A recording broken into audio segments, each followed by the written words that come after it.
nkwaniriza omulabi wa GTV yonna gy'osinzira okubanga otwegesa amaaso weebale kubanga osazeewo okulaba GTV n'otuwa akaddeko bangi nno abatuteekamu ne ssente ne batulabira ku mikutu gyaffe emikutu egya social media abatulabira ku Facebook channel yaffe eya GTV then abatulabira ku live yaffe eya YouTube channel yaffe eya Bilal Television mwebale mwenna mukolera ddala kyamaanyi akadde ke mutuwa ne mututeekamu ne data wammwe mwana wattu ng'ate mumuguza ssente. Lunaku lwa Sunday n'ennyambala mugiraba ya Sunday MUUSA SAMU mbeera nziza okuba nga nkutuusaako program Ebifa Ku Kitebe. Programu eno mwe tutegeerera amawulire oba mwe tukwera amawulire agabaddewo the news roundup yaffe ey'obusiraamu wano Kampala mukadde we tusinzira okubanga tugikutuusaako. Sunday yo ekutambulira etya ffe yaffe etutambulidde bwetyo kawolawola ng'enjogera y'abavubuka bweri ennaku zino. Wabula nga sigenda kubanga nkulwisaayo nga bwe nkugambye nti programu ya mawulire olwaleero kankutwale direct mu mawulire era tovaawo katono nnyo kanga kutuuseeko.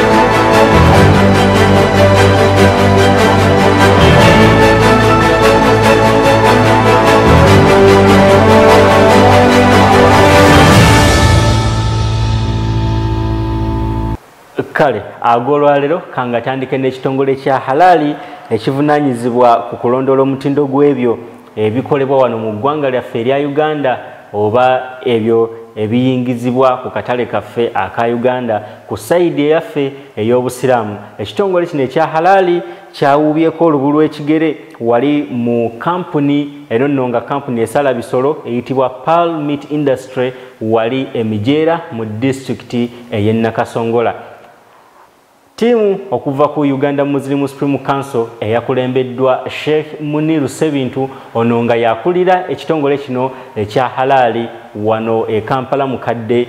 Ekitongole kino batuuseeko mu kampuni eno ne balambula emirimu nga bwe gitambula n'ensolo nga bwe zisalibwa era nga bwe zirundibwa.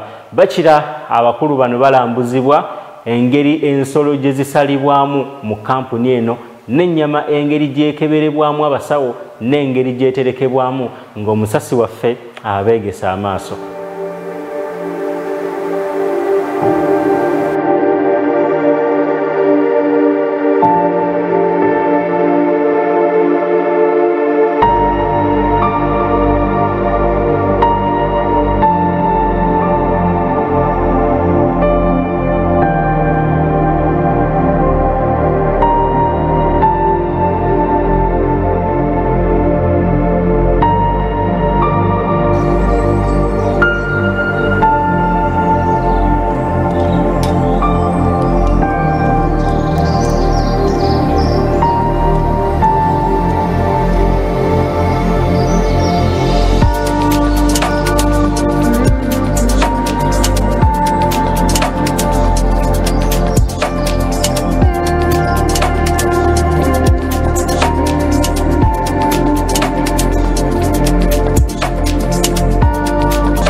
kati bali mukujjako kye bayita eddiba egye bayita skin rolling machine eri mukujjako eddiba essaawa eno naye nga mukutandika wali wonna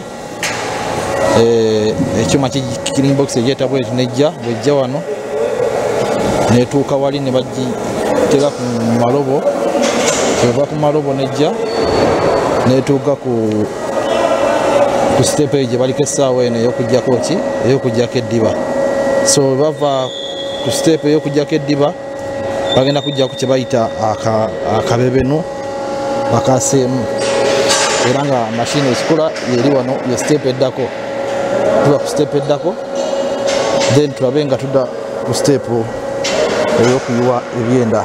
Nze wano nize kujjamu byenda, nize ntejje wano njijjemu ebyenda, bwe malo gijjamu ebyenda njitegenda eri njiweereza eri bagisengemu bajasaamu wakati bwe bati. Ente yaffe ngeri clean bagiteeka wali ne bajasaamu ebitundu bibiri ku kyuma ekyo mulaba wano kyekikola ku ekyo ekyuma kino kyekyasaamu ente yaffe ebitundu bibiri parts bibiri era nga nze akikolako nze ali wano nakyo yeno machine ekikola ki ekikola so bwe kiva wano kigenda ku inspection y'aba doctors wali ne bagikolako then nebina gyeterekebwa. Kakati abasawo abateekebwawo ministry eya agriculture batulaze ennyama entuufu butya bweyina okubeera nga bakino bakikolera ddala buli ente esalibwa oba embuzi esalibwa oba endiga oba ennyama yonna ebeera esaliddwa nga tennaba kuliibwa. Enkebera mutima okulaba nga tegulina bulwadde obutalwaza abantu aba bagulidde era amaze okukebera nga ngulaba nga mulungi tegulina buzibu bwonna era nga abantu basobola okugulya ne batafuna buzibu bwonna n'ebiwoowoolo bamawuggwe nga kebera nenda oba galiko ebizimba byonna oba obuzibu bwonna naye neggano nga laba nga malungi tegalina buzibu bwonna tegasobola kuleetera muntu abagalidde. Kati eno point abasawo abatendeke basoma veterinary medicine e Makerere wano bakola bakebera ennyama okulaba nti etuukagana n'omutindo okusobozesa abantu abagenda okulya wabweru babeere comfortable nti ennyama eri free from disease. So kati ng'omusawo agenda kebera ennyama osooka kulaba bweru gwe ennyama woba ogiraba ekufaananira etya osobola n'okulaba kati nga wano eno bruise oba kye bayita ekikwagulo nti wano eno omuntu weyabadde nga bagiyingiza munda bagikubye omuggo nekola ki negweragira ku nnyama kati wamala okutunuulira wabweru wafaanana watya n'ogenda ku lymph node ensanjabavu tusookera ku zino ez'eno wansi w'enkwawa tusalako eno ku left ne ku right womalawo n'olinya ne waggulu n'osalako era tugenda wakati awo ku bisambi wakati awo n'osala left ne right kati wosala lymph node ogikebera temuli lusaayisayi temuli masirasira tekyuse kala bwe bityo kubanga buli weekyusa kala oba weefunamu olusaayisayi kitegeeza kubanga njagala abantu mutegeere lymph node mu white blood cells obusirikale obukuuma omubiri obulwanyisa endwadde mubiri gwaffe mwe babukolera kati mwekuŋŋaanyiza okola ki kulwanyisa endwadde singa babaawo okulwanyisa obulwadde ng'obwa bacteria ng'eyo bacteria ereeta paasi mweneeno ojjasangamu ki amasira mu lymph node ekitegeeza kikutegeeza nti ente yabadde endwadde kati ng'omaze okusala wano n'okebera munda mukakasi muno tukebera okukebera nti oba tekuli n'ekimu ekyakwatiddeko kubanga ogenda okwesanga nti in TB cases ogenda okwesanga ng'oba there was some sort of calcification. So when there is any sort of calcification, lungs amawuggwe gatera okwekwata. Kati waneno tulaba olususu luli bulungi lushininga bulungi. Kati tetukoma okwo netusalamu n'eno spinal cord nevaamu netusalako binene ebireebeeta kubanga abamu baba tebabyagalako. Ennyama netukola kakas cleaning kweno stage. Kati bwemala okuyita okuva ali ku musawo ebeera now fit for consumption. Ng'ejja wano nga bajooza bulungi ng'egenda wali mu drying area. Kakati Sheimunir Sebintu ono nga yakulira ekitongole kya halali mu Uganda Muslim Supreme Council era nga asinzira wano ku kitebe ky'obusiraamu e Kampala mukadde. Ono asiimye omutindo ogwoleseddwa aba Pearl Meat Industry bwatyo n'asaba baveeyo bajje bafune certificate eya halali okuva mu Uganda Muslim Supreme Council mu kitongole ekya halali eki certifyinga abo abakola emirimu bwe batyo bakole emirimu gyabwe nga bakakasiddwa. Sheimunir Sebintu bwati bwatutegeeza in Pearl Meat Industry. This is in Mijera. We have come to inspect and to see what is exactly happening with the slaughtering. Are they following the halal standards, the international halal standards and the Islamic halal standards? Through that, today, as we have been seeing, we've monitored the meat or the cow from where it is got from, where it comes until it reaches the machine that handles it until it is slaughtered, and from there until where it goes, and they remove the skin and everything. And we've realized that the slaughtering here, alhamdulillah, is in they meet the standards of halal, and which is really very good. And we urge all these people all people in such a business, they should come to us and consult so that we can give them. They have to know how the halal standards are supposed to be followed and how it's supposed to be done. So everything here is very good, and they are moving on so well, alhamdulillah, and we appreciate whatever they are doing in this industry, that is Pearl Meat Industry. I thank you all. Abaali agadde okubeera nga muyingira mu bizinesi eno okutwala ennyama ebweru w'eggwanga lyaffe era bwe muyita mu ofiisi yaffe tubawa amagezi ne tubalaga enkola entuufu erina okugobererwa. Temuddayo kugamba nti ennyama yaffe teri ku mutindo gusobola kgenda bweru, naye lufulanga eno ekola omulimu ogwo bulungi ddala, era ababadde banoonya annyama tugitwala tutya ebweru, esalirwawa, ekuumirwawa, epaakingirwawa, ebyo byonna bw'ojja mu halaali obifuna. Era eno y'emu ku lufula ze tulina ku nsonga eno. Abasuubuzi temutya, mujje tukolagane mutandike okutwala ennyama ebweru wa Uganda ng'e Qatar, Egypt, Sudan, Saudi Arabia, United Arab Emirates n'awalala. Kale kakati emboozi yaffe ey'okubiri eri ku kitongole ekya United Nations International Children's Emergency Fund, ekitongole ki UNICEF, bwe kityo nga kiyita mu kitongole ekya Early Childhood Program, bwe kityo nga kiyita mu kitongole ekya Early Childhood Development Program, nga kino kiri wansi wa Uganda Muslim Supreme Council. Kivuddeyo ne kidduukirira abaana abato abeetaaga obuyambi mu disitulikiti ez'enjawulo. Ekitongole kino ekya UNICEF kiri mu disitulikiti eziwererako ddala 12 era nga kikolera wamu ne Uganda Muslim Supreme Council okubanga kiteekawo embeera ennungi mu baana abato naddala abeetaaga ebintu mu ngeri ey'okusoma, ba refugee oba be tuyita abanoonyi b'obubudamu n'abantu abalala bonna bakateeyamba. Kakati ekitongole kino ekya UNICEF kivuddeyo ne kigabira abaana emisaalo egy'okuba nga basomerako n'ebitabo, amapeeni, penso n'ebirala ebikozesebwa mu mbeera ey'okusoma.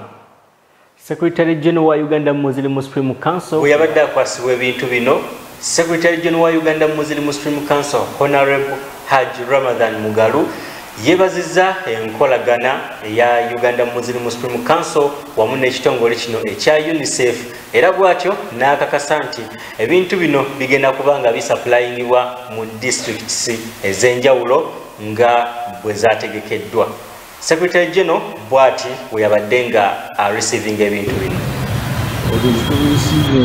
UNICEF program okuva mu UNICEF tubirisiivinze UNICEF program kubanga twebaza abakulu aba UNICEF support gye bawadde okusingira ddala munaze disitulikiti omuli program eya UNICEF n'agamu ku planning center oba ECD nga zezigenda okufuna ebintu bino munaze ECDs ezimu ziri ku disitulikiti main focus mu kusooka ne materials ezatuwadde tetwebaza abakulu aba UNICEF era inshallah bijja kubeera delivered neziri mu disitulikiti ezitulina okweteerera Uganda nebalinye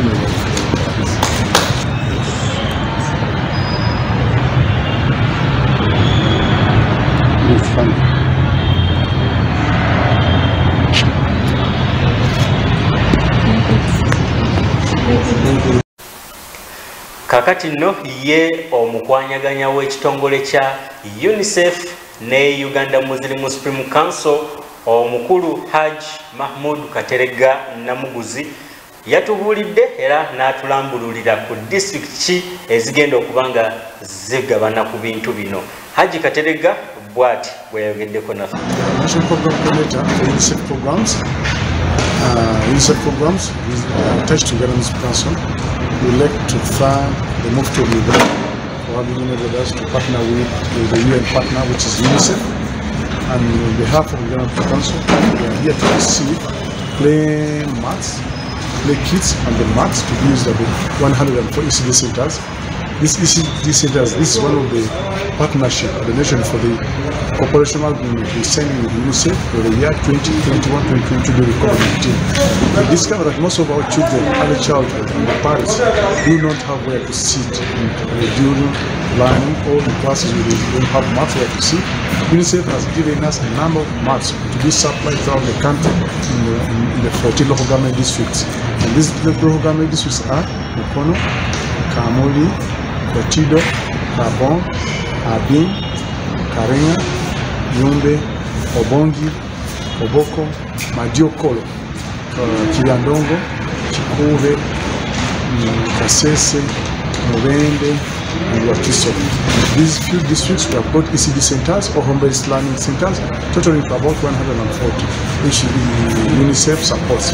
But throughout the country, we have got about 12,261 ECD centers.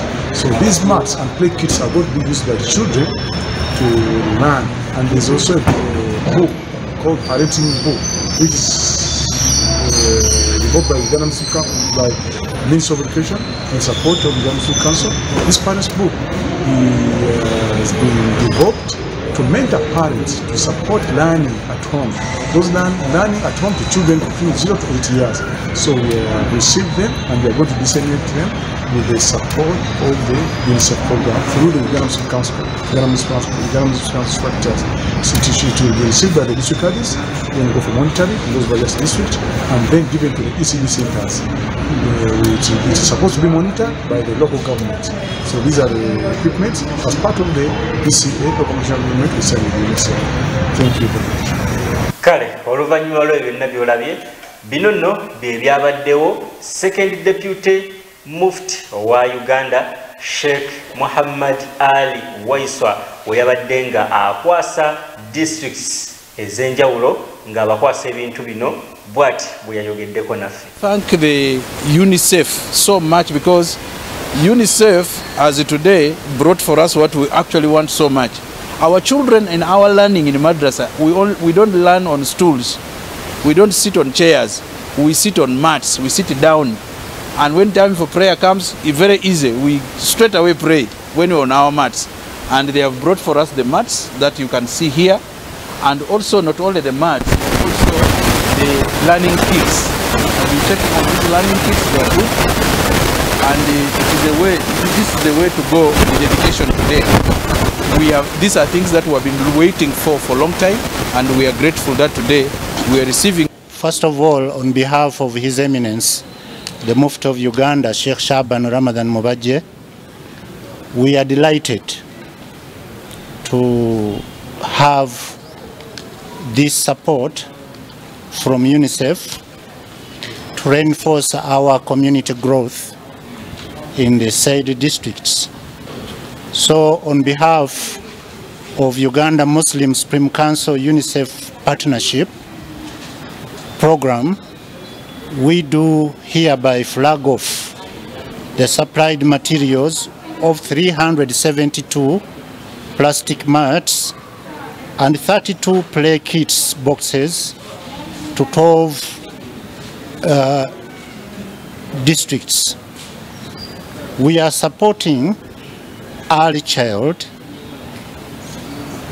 We are supporting early childhood learning, more especially the ECD centers and home-based learning. This will support children between 3 to 8 years to learn as they play. Support 122 ECD centers with seating materials, more especially those districts which host refugees. We also have parents' book. This will mentor parents to support children at home and learn at home. We therefore hereby flag off these consignment to Muslim districts of Karamoja, Kotido, Yumbe, Moyo, Koboko, Arua, Kiriandongo, Bunyoro, Wakiso, Kasese, and Kamuli. May the Almighty Allah reward our partners, the UNICEF, for enhancing community growth and for rendering the necessary support that we regularly receive. Tusaba omutonzi Allah subhanahu wa ta'ala okusookera ddala abannaffe abatuyamba aba UNICEF akkirize omulimu gwabwe guno era abasasule musera olw'okubeera nti bawaniridde enkulaakulana y'abantu ba bulijjo naddala abaana baffe. Era tusaba omutonzi atuwa emikisa mu mulimu guno era ne bannaffe abatambuze bulungi basobole okutuuka mirembe eyo gye bagenda okutwala ebintu bino. Wa sallallahu ala sayyidina Muhammad walhamdulillahi rabbil alamin. Kakati emboozi yaffe endala lwabadde olunaku lwakutaano mu kusaala esswala y'ejjuma. Akulira ddawa mu Uganda Muslim Supreme Council Sheikh Imran Abdunur Sali n'asaba abasiraamu okubeera ab'ekisa eri bannaabwe olwo nno ne Katonda waabwe anaabakwatibwa ekisa. Bino yabyogeredde mu kusaala esswala ya Juma ku kasozi e Kampala mu kadde wiiki eno gye tukubye amabega. Mbaka agamba nti masalul mu'minina, ekifaananyi ky'abantu abakkiriza fi tawaddihim, mu kwagalana kwabwe, wa tarahumihim, ne mu kusaasirigana kwabwe, wa ta'atufihim, ne mu kukwatagana empola. Buli omu wadde olina ensobi gy'ojja ku munno naye nga wabaawo olukwata mpola, olina enkwata gy'omukwatamu. Ombaka aga nti kifaananira ddala kamathali ljasadi lwahid, kifaananira ddala nga bw'olaba omubiri gw'omuntu omulambo ogumu. Njagala kujjayo makulu ga hadisi omulundi gumu kubanga nagisomyeko dda ate obudde butambula. Ekifaananyi omubaka kyatulaga wano nti abakkiriza mu kusaasirigana kwabwe, mu kwagalana kwabwe ne mu kukwatagana empola balina kubeerera ddala nga bw'olaba omubiri ogumu. Singa omubiri guno gufuna akawundu oba kali ku ngalo oba kali ku kigere omubiri gwonna gukosebwa ne gubulwa n'otulo. Kale nno abakkiriza mu kusaasirigana babeere nga balinga omubiri bwe gukonekitinga, kwegamba omukkiriza ku mukkiriza munne abeerere eddala nga bwolaba omubiri bwe gukonekitinga ku gunnaagwo ku katundu konna akaba kakoseddwa ku gwo. Oluvannyuma ono yavuddeyo n'alaga obutali bumativu eri minisitule eya finance olw'embeera efaananako ey'okusosola abasiraamu so nga bonna bannayuganda. Bw'atyo n'avaayo n'asaba abasiraamu bonna okuvaayo beekolemu omulimu balongoose omuzikiti gwa Gaddafi National Mosque nga tuyingira ekiseera eky'ekisiibo ekisha kyabuzaayo myezi giwera 2. Bw'ati Shaimurani era bwe yategeezezza. Tetukyaweza myezi 2 nga tetunnayingira mwezi gwa Ramadani wakati twayingidde Rajab. Nolwekyo emyezi 2 tegikyawera okuyingira mu Ramadani ekitiibwa. So tulina okwetegerezaamu mu mbeera zaffe nga bwe mumanyi wano lukiiko lwaffe olw'omuzikiti lwatudde ne lulaba nga twetaaga okwongera okulongoosaamuuko n'okutereeza awo we tusobola omuzikiti gwaffe guno. Ngera bwe tubadde tutera okukola tujja kubeerayo n'ejjeno kilini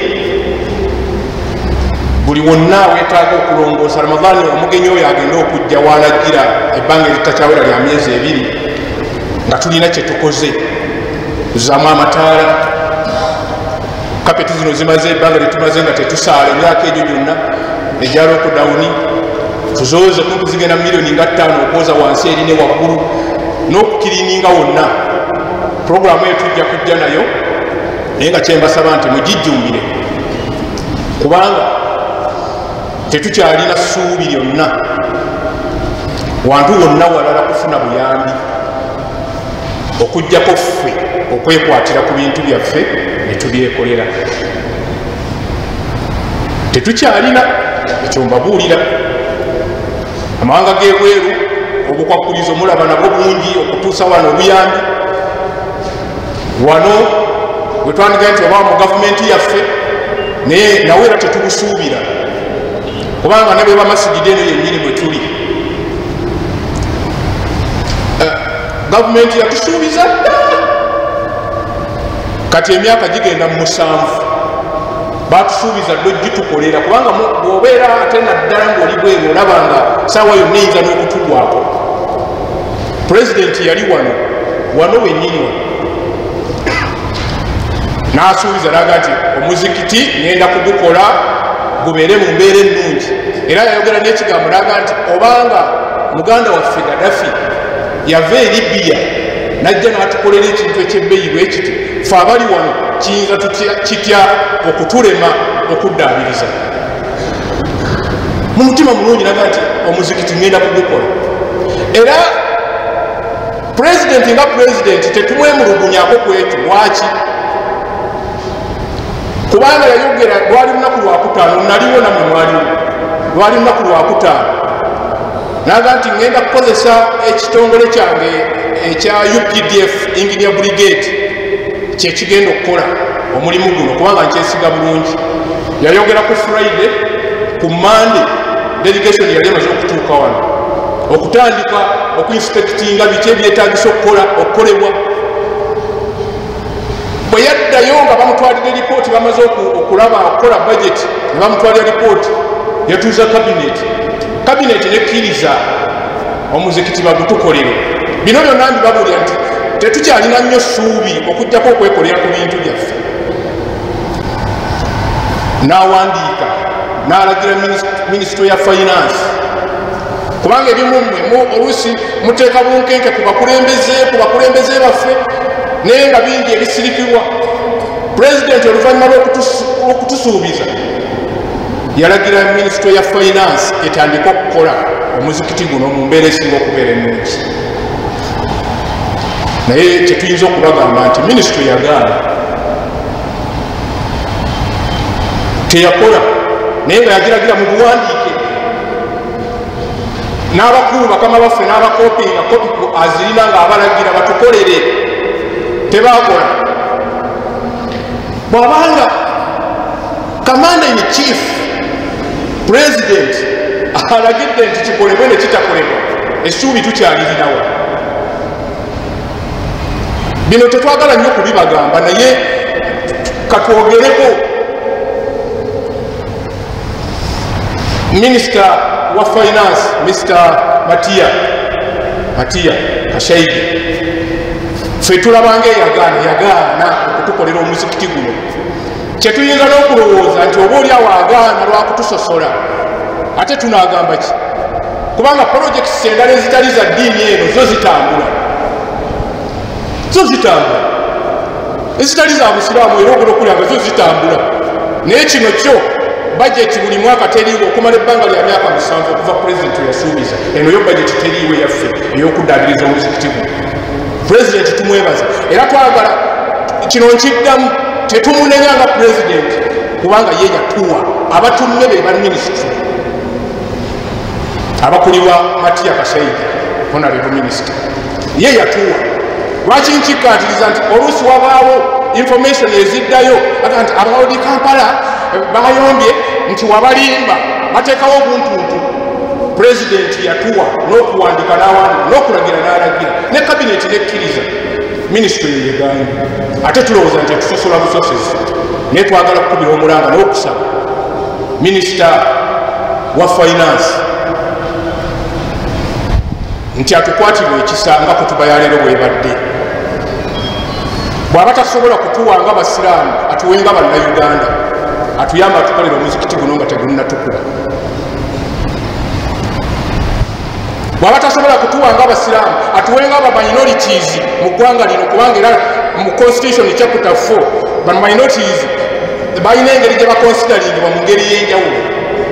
Kale atuwe nga abasuubuzi abakuukuutivu mu ggwanga lino kubanga ku ekonomi y'eggwanga lino tulina kinene nnyo ng'abasiraamu kye tukontributinga ku ekonomi y'eggwanga lino. Tuli basuubuzi nnyo era tuvaamu omusolo mungi naye n'okuddaabiriza omuzikiti guno nakyo ne kirema. Oluusi kye tuva tugamba nti akigaana bugaanyi ate tusuubira nti ayinza okuba atusosola busosozi. Bingi bajama bingi katukomaawo tuleme kuyomba nnyo naye bwe tunaaba tubagambye nti twekwatiremu mwana okulomulanga inshallah. Kale nkwebaza okubanga okyali naffe GTV MUUSA SAMU program Ebifa ku Kitebe. Tukuwa amawulire agagabaddewo mwana wattu gwe gootategedde eyo gwe gye wabadde. Ffe tugakuleetera wano buli lunaku olw'e Sunday ogezeeko ate okubanga olaba biki ebyabaddewo. Kakati nno mu mboozi yaffe endala gye tulina District Kadhi wa Wakiso akuutidde abasiraamu okukola nga basanyusa omutonzi waabwe bave ku balya mmere abatagenda kubasiima n'omulundi n'ogumu. Sheikh Elias Kigozi bino yabyogeredde ku mukolo ogw'okugaba zaka ogwategekeddwa ekitongole ekya One Umma wano ku Kasozi e Kampala mukadde ku lunaku olw'omukaaga. Katulabe Sheikh Kigozi ng'atubuulira. Ebbanga erisinga tukola nnyo ebintu olw'okuba abantu banaagamba batya, abantu banaayogera batya, abantu banaakiraba batya, ye banaandaba batya. Ne tumaliriza nga empeera ze twalifunye nga tukolera Katonda tuzifiiriddwa naye ate ne tukolera abantu ate ne tumaliriza nga n'abantu bennyini tebatusiimye. Ebbanga erisinga ne baba batusiimye twebuuza batusasula ki oluvannyuma lw'otusiima. Ye ng'omwana Adamu tosobola mukusanyusa. Teri mu kitonde kyonna kyali kikoze ne kikola ne kituuka ku ntikko n'asanyusa omwana Adamu. Omusajja omu yali musajja baali bamuyita Juha. Yayagalako okukola okusanyusa abantu. N'agamba olwaleero njagala nkole nsanyusa abantu bange bonna bempangala nabo. Yalina ensolo ye ng'alina ne mutabani we. Basimbula okuva mu maka gaabwe we baali bali. N'agamba njagala leero kye ngenda okukola nsanyusa abantu bonna abanandaba mu safari gye ngenda okutambula eno. Juha n'atuula ku nsolo eyo n'atuuzaako ne mutabani we ne batandika okutambula. Nga mutima gwalowooza nti we banaamulaba ng'atuuzizza omwana omuto mutabani we ku nsolo amusitudde naye n'atuula ku nsolo abantu bajja kugamba yiye omusajja ono nga wa buvunaanyizibwa bwa kitiibwa ate alina okwagala eri omwana we kyeyali alina mu mutima.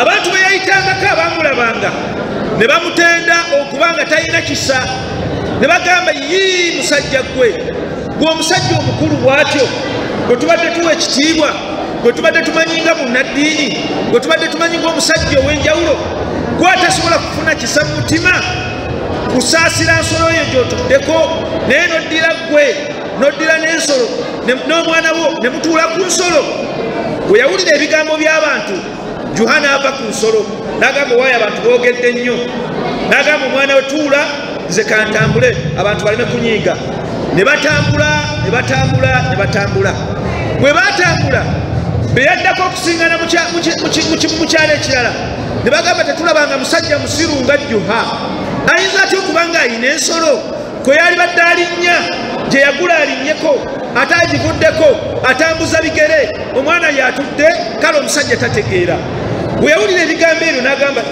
nekino tebakisanyukidde Juha kye yakola najja omwana ku nsolo n'agamba nedda leka tutambule abantu bano betugenda okusanga babeerenga radhi anna batusiimye oba basanyuse abantu bamulaba mu kitundu ekyaddako ekyalo kyaddako bagenda okulaba nga Juha akutte ensolo agenda atambula ng'omwana ne Juha bali mu kutambula abantu naga tetulabanga muntu mubuyabuya ng'ono ayina ensolo ye yagikula kumuyamba kyokka atambuza bigere akoowa ate n'omwana amukooya omwana amubonyaabonya kale omusajja ono tategeera Juha agenda okulaba nga buli yonna by'alina okukola abikoze naye abantu bagaanye okusiima bagaanye okumatira nakkiriza n'agamba nti teri agenda kusanyusa mwana Adamu muyina gye muva ku bitundu gye muwangaalira wangi muyina gye musula wangi muyina gye muzaalibwa wangi buli mulimu gwonna ogwogenda okukola noonyaamu kusanyusa Allah wo lekeraawo okulowooza nti kyogenda okukola ng'onoonya okusanyusa abantu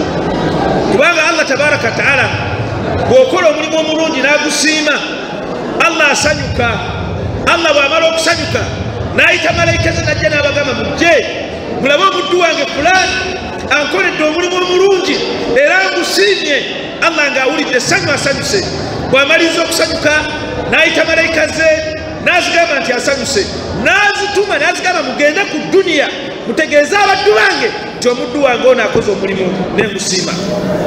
Kale oyo ye Sheikh Elias Kigozi district kadhi wa Wakiso Muslim district kakati no omukulu mu kitongole kino ekya One Umma ekitongole kino kigabi kya buyambi era nga kifa nnyo ku bakyala abaana n'abo abatalina mwasirizi ng'abawala abavudde mu masomero abantu abeetaaga obuyambi obw'enjawulo ekitongole kino ekya One Umma kizze kibabeererawo bbanga lyonna era nga babadde nga bagaba zaka omulundi gwabwe ogwokusatu era nga gwe mulundi ogwokubiri omwaka guno bukyanga gutandika kitegeeza nti mu bbanga lya mwezi gumu One Umma evuddeyo neewa zaka abannayuganda abasiraamu kakati omukulu okuva mu One Umma atunnyonnyodde butya omulimu guno bwe gutambudde nawa gye basuubira gye kijja okuggweera ekyokubanga bayamba abantu mu ngeri efaananako bweti kankuba omukulu atubuulire nga ebintu ebitambudde olwokuba nti bakama baffe batuweereza ensimbi zino nabo balina bye batusaba katugezaako okubeera nti buli mulundi tugezaako okweteekateeka okulaba nga oba oliawo tetufuna ate buzibu bwe tuba tufunye mulundi guddako ku luno twateeseteese kye bayita ennamba nti twakoze lisiti nga tumanyi nti lisiti eyo ebeerako abantu 400 era n'ennamba waliwo foomu ze bajjuza abantu abafuna zaako 400 kati nga tumanyi nti omuntu namba emu era yakwata foomu esooka kati weesanga nga omuntu yenna tugambe ayinza okuba afikidde era tumubala nti ayinza okuba alina gwabadde awerekedde naye nga tabadde ku lisiti naye era nga tumugamba nti era tuwandiikire obeere nga otutegeeza obwetaavu bwe buli okubeera nga oba olya osibwa ku lisiti enaabeddako ey'okugaba zaka. Nyongera kubeebaza okubanga mukyatwekuumiddeko GTV okubanga okyalaba programu Ebifa Ku Kitebe ne programu zaffe nno endala nkugamba nti wetuva wano zijjira ddala mu maaso mpaka eri mu firimu mpaka ate mu Qur'ani mpaka ate obudde gye bunaakeerera olunaku olw'emmande ate programu zaffe endala nga katyuni anyumira abaana bato ne programu endala bwe zityo zinaaba ate zigoberera programu zaffe ennyuvu osobola okubanga otwekuumirako munnange zino tezeesittaza omuto n'omukulu bonna basobola okubanga balaba. Agamba ki musawo n'ava Shilati owaffe omu bw'ati asoose okusoma obusawo simanyi oba tunanywa ku mazzi naye ffe tukwagaliza birungi tulabire abaana abo bosoma nabo abafuna accident gyevuddeko emabegaawo abasawo abo tukyabeetaaga nnyo katubasabire babe nga ate Mukama Katonda abasuusa. Nyongera okwebaza nti mwebala okubanga mutulabira ku social media platforms zaffe ez'enjawulo abali ku live Bilal television YouTube channel yaffe mwebale mukola kyamaanyi then n'abali ku GTV live ku Facebook nammwe mukolera ddala kyamaanyi nammwe abagira ba programu eno nga twamaze dda okugikola wabula n'ogendayo ku mutimbagano n'ogamba nti kanzire munjikanye ndabe biki byabaddewo wiiki eno okola kyamaanyi nnyo okubanga owagira GTV wamu n'obusiraamu bwa Uganda. Kale ng'akadde kalabikanga akatuliridde owejjokolera emboozi yaffe jenja okusembayo nayo y'ekitongole kya Cipro Education Services kibangudde abasomesa ku nsomesa empya oba gye tuyita new curriculum nga bagenda okusisinkana abayizi abamaze ebbanga nga batudde awaka. Ekitongole kino kirudde nga kikola ebigezo abaana ba primary bye bakola mid-term n'ebibuuzo bye bakolera ddala ebyakamalirizo. Kakati ekitongole kino oluvannyuma lw'okuba nti gavumenti yavaayo n'efulumya curriculum empya era abaana bakayingira kakati mu senior 1 ne classes endala batandise okugirozaako bagitegeerera ddala erina bingi ebikyukamuko ebitafaanagana so nga ne bye bakomezaawo mu curriculum eyo bingi. Kakati ekitongole kino nga kyo ekikozi ky'ebigezo kyavuddeyo ne kigamba nti katukuŋŋaanye abasomesa naddala abali wano mu Kampala katusookere wano mu Kampala n'emirirwano tubakuŋŋaanye ku kasozi Kampala mukadde oba we tuyita Gaddafi National Mosque tubawe ng'ate tubabangula tubayigirize embeera empya butya mu mulembe guno ogwa COVID-19 bwe tugenda okuba nga ate tuhandolingamu abayizi abazze nga balabika okuba nga bakuze ebiwago balina binene nga n'abamu babadde balowooza ku bizinesi na bintu birala tugenda kuba nga tubakwata tutya. Kati ekitongole kino ekya Cipro ekisangibwa nakyo ku Old Kampala bwe kito kyavuddeyo ne kiba nga kyategese omusomo guno era nga abasobera ddala mu bibiri n'okusoba abasomesa basobodde okubanga bagwetabamu. Katulabe ebibadde mu musomo guno n'oluvannyuma ate tukomewo tovaawo. Erinnya Sinabulya Evans, Director Cipro Educational Services. Olwaleero twakirabanga kampani ya Cipro twetaaga okumiitinga ku basomesa baffe. Omulundi guli ogwasooka twamiitinga bannannyini masomero tugezaako okubaganya gutya bwe tugenda okutandika omwaka oluvannyuma lwa lockdown n'okusoomozebwa ki bwe tugenda okusanga nga bannannyini masomero. Naye olwaleero twalaba nti abasomesa bajje tulabe okusoomozebwa ki kwe tusanga. Mujjukire kati tutandise NCDC wamu ne MUUSA batandikawo program bayita abridged curriculum kulambika ensomesa empya. Mujjukire abaana ffe badde mu lockdown kati okusomesa emyaka ebiri mugumu mwana yali mu P1 ng'asomyeko ttaamu emu tagimaze nayo akoma mu kibiina ekyokubiri kati ayinza kutya okubeera nga tafiirwa bintu byakusoma mu gundi eyo era kyetubaddeko olwaleero engeri gyeri nti abridged mpya abasomesa bennyini bakyetaaga ogisomesebwa. Cipro si ekikoze yokka minisitule yavaayo dda era ensomesa weeri okutandikira ddala ku division owadde emisomo egy'enjawulo nga minisitule bagenda basomesa ku district ku division level enjawulo. Naye naffe tukiraba nti naffe tusobola okwongerako kuba nkikakasa ne gavumenti yeetaaga ba partners okulabika nti disseminatinga ekkiriza information wansi kulabika nti abasomesa bamanya abridged curriculum. Sigenda kugamba nti olusoma lumu bagenda gitegeererawo ekijja kutwalamuko obudde n'okusoma emirundi egy'enjawulo okulabika nti bakitegeera balabe n'emigaso gyayo kubanga amazima gali nti tusobola kukavalinga gaapu eno nga tusomesa mu nsomesa enkadde nga tufolenga curriculum enkadde nga weeriyo. Ensonga gy'obuuzaako mu luzungu tuyinza giyita integration of IT into teaching. Tuyingiza tutya tekinologiya mu kibiina mwana bw'aba asoma yandirabye n'asoma n'alaba n'okulaba tulaba nga ebintu binnyikira mangu mu nkola eyo. Buli kintu kyonna kibaako we kitandikira. Amazima buli mwana w'eggwanga yandibadde afuna omukisa bwe gutyo, naye nga kampani ya Sipro yapatananga ne kampani endala gye bayita ITC. ITC is a software company. ITC batunda bintu bya teknologiya gye twandise software nekwataga ne Sipro netukola kampani eyitibwa SEMAS. SEMAS eyo nga egenda kuba yerina digital content oba mu Luganda kyenyinza kuyita omwana nga asoma ku TV nga byasoma abiraba kangu ekyokulabirako. Omwana singa omusomesa ku digestion oba process emmere gyetambula mubiri gw'omuntu n'omulaga nga nokiraba akirabako nti wano bwetuuka wano kino kyekugamba bwekiti, omwana oyo ategeera n'ategeerera ddala ate abajjukira. Ndowooza kwe tugisa okusomeseza ddala omuntu n'ategeera obulungi. Tulina ba partners twala musaguno okwebaza Opportunity Bank nti yakapateninze naffe tube nga tusobola okubunyisa tekinologi ono mu masomero mu nkola nga ejja kuba ekwatizaako amasomero ago agandyetaaze okubunyisa tekinologi ono, era mbeebaza nnyo abo Opportunity Bank okuba nti bapateninze ne SEMAS okuba nga tubunyisa tekinologi ono. Kale kankole gwa kukwebaza gwe twatandise yonna gye twatandikidde programu eno mpaka ate wetugikomekereza.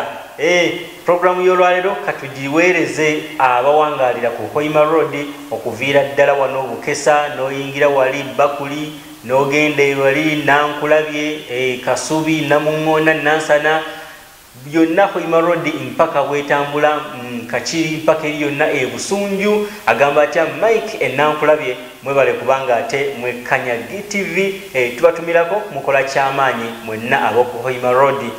Program bweti wegenze MUUSA SAMU ndabika nga sijja kubanga nkususaako awo wabula nga njala okujjukiza nti GTV tusangibwa ku kasozi Kampala mukadde oba gwe tuyita omuzikiti gwa Gaddafi. Gwe wenna atunoonya ayagala okulanga naffe, ayagala okulangira mu programu zaffe ng'ez'abavubuka n'obusiraamu, programu ezaddaawa, programu ng'eno Ebifa Ku Kitebe, osobola okujja wano ku kasozi Kampala mukadde.